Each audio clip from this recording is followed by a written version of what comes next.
आज के सत्संग में हम चर्चा करेंगे परमात्मा के अनुभव के विषय में। जब जब पहली बार अनुभव होता है परमात्मा का, तो वह आश्चर्य विमुग्ध कर जाता है, आपको चकित कर जाता है, आपको चौंक आ जाता है। रीढ़ के अंदर पसीना आ जाता है आपके।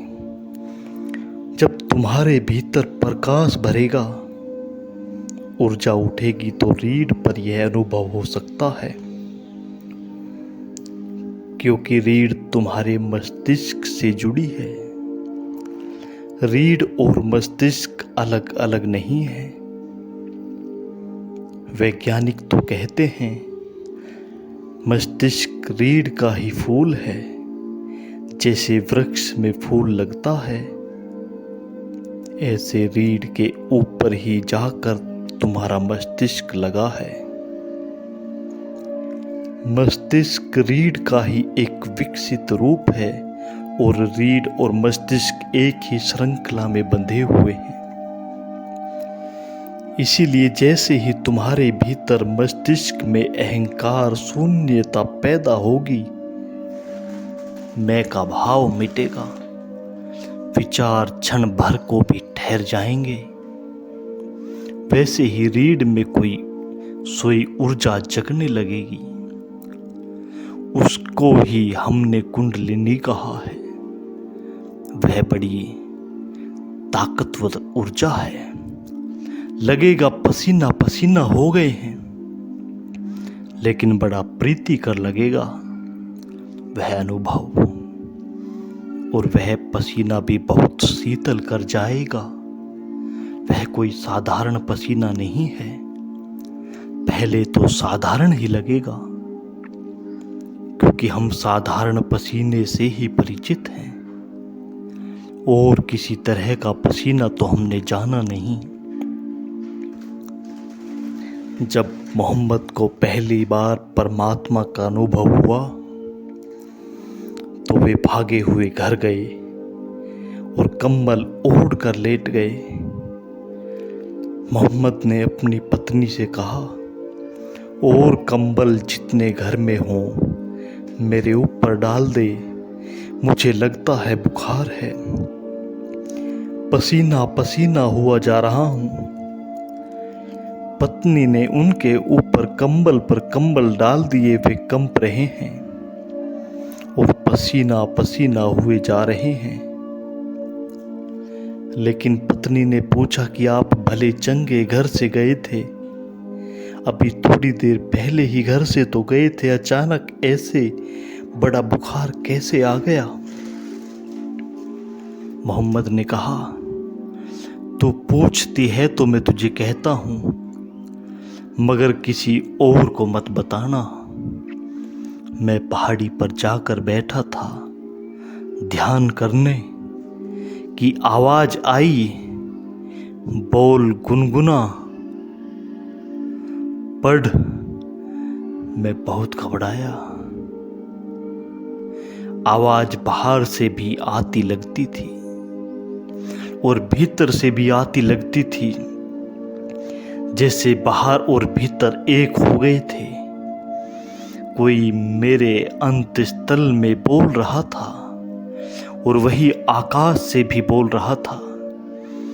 और मैं तो बेपढ़ा लिखा हूं, तो मैंने कहा, मैं पढ़ूं क्या खाक, मैं तो बेपढ़ा लिखा हूं। लेकिन फिर आवाज आई कि तू फिक्र मत कर, जब मैं साथ हूं तो लंगड़े पर्वत चढ़ जाते हैं, अंधे रोशनी देख लेते हैं, नहीं जो पढ़े हैं वो पढ़ने लगते हैं, नहीं जिनके कंठ हैं उनसे गीत फूट पड़ते हैं। तू गा, तू गुनगुना, तू पढ़। और कुछ हुआ कि मैं गुनगुनाने लगा और ऐसी अद्भुत ऋचाएं उतरने लगी जो मेरे बस के बाहर है, जो मेरी नहीं है। ऐसे कुरान का जन्म हुआ, कुरान का इतना ही अर्थ होता है, कुरान शब्द का अर्थ होता है पढ़। मोहम्मद ने अपनी पत्नी से कहा, किसी और को मत कहना, या तो मैं पागल हो गया हूं या कवि हो गया हूं, दो में से एक गायब हो गया। और एक बात पक्की है कि जो हुआ है वह मेरे बाहर है, मेरी सामर्थ्य के बाहर है। मोहम्मद की पत्नी ही मोहम्मद की पहली शिष्या थी। उसने कहा कि नहीं, घबराने की कोई बात नहीं, यह बुखार नहीं है। उम्र में भी बड़ी थी, मोहम्मद से अनुभवी भी थी। मोहम्मद 26 वर्ष के थे तब, और उनकी पत्नी 40 वर्ष की थी। उसने कहा कि कुछ अनूठा हुआ है, कुछ ईश्वरीय हुआ है। यह अवस्था दिव्य भाव की है, यह समाधि की अवस्था है। तुम्हारे भीतर से परमात्मा गुनगुनाया है, तुम उसकी बांसुरी बन गए हो। घबराओ मत, उठो और जो आज्ञा हो उसका पालन करो। ऐसा ही पसीना तुम्हें भी स्वभावतः आया होगा या आएगा, जब तुम्हें परमात्मा उस दिव्य शक्ति के प्रभाव का अनुभव होगा। लेकिन तुम घबराना मत, कभी और भी ज्यादा आ सकता है।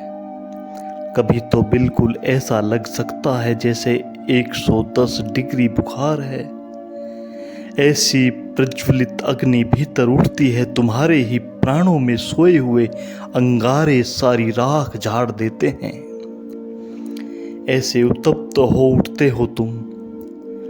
धीरे धीरे फिर इस उत्ताप को भी सहने की क्षमता आ जाती है, इसको भी आत्मसात कर लेने का गुण आ जाता है। फिर इसका उठना बंद हो जाता है।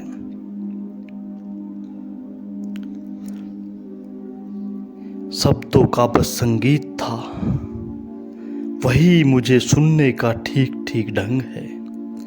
जब तुम मुझे ऐसे सुन सको जैसे कोई पहाड़ी झरने का कल कल नाद सुनता है, या हवाओं के झोंकों का गुजरना वृक्षों से, या पक्षियों का गीत, या दूर से आती कोयल की आवाज। ऐसे जब तुम मुझे सुन सकोगे, क्योंकि जब तक अर्थ खोजने की इच्छा बनी रहती है तब तक तुम दूर बने रहते हो, सुन रहे हो, लेकिन भीतर तुम सोच रहे हो कि ठीक या गलत, मेरे विचार से मेल खाता है कि नहीं खाता, मैं जो अब तक मानता रहा हूं उसके साथ बैठता कि नहीं बैठता। जब तक तुम इस हिसाब में पड़े हो अर्थ का, और क्या अर्थ होता है? अर्थ का अर्थ होता है कि तुम अपने साथ तारतम्य बिठाने की कोशिश कर रहे हो, अपने अतीत अपने मन के साथ जोड़ तोड़ बिठा रहे हो। जब तक तुम सुनोगे तो जरूर, लेकिन चूक जाओगे। सत्संग का वह ढंग नहीं है। सत्संग तो पागलों की जमात है, यह तो मतवालों की बात है।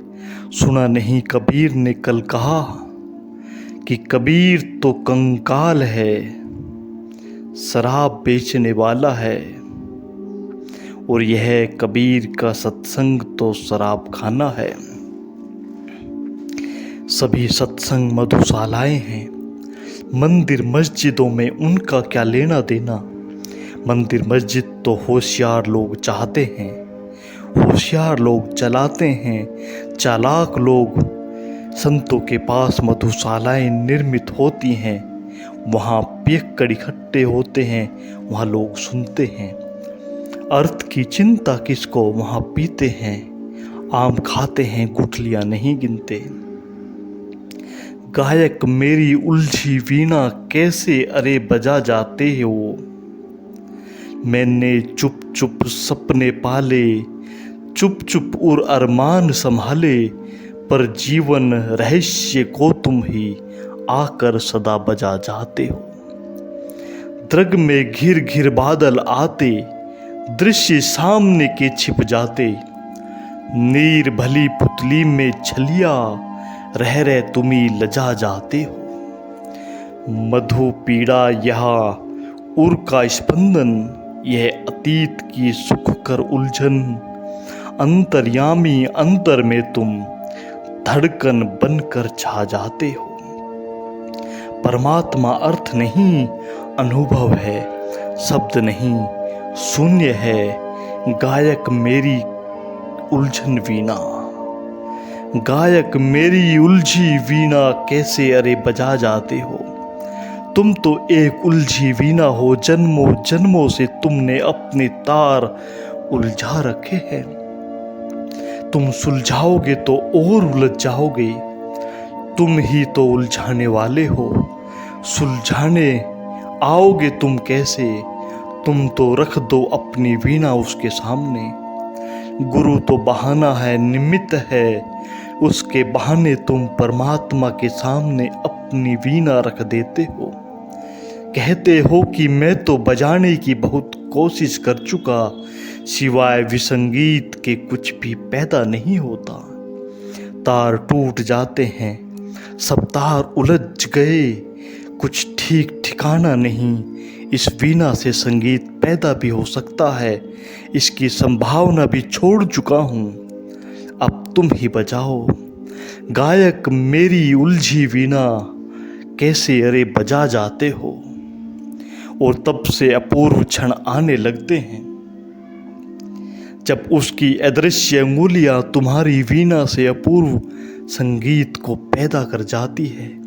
वह अर्थ नहीं संगीत है।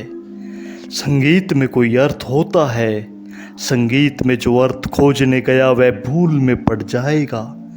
संगीत तो पियो, जियो, नाचो, गुनगुनाओ, संगीत से भरपूरित हो जाओ। आज बस इन्हीं बातों के साथ आज की हम सत्संग चर्चा को समाप्त करते हैं। धन्यवाद।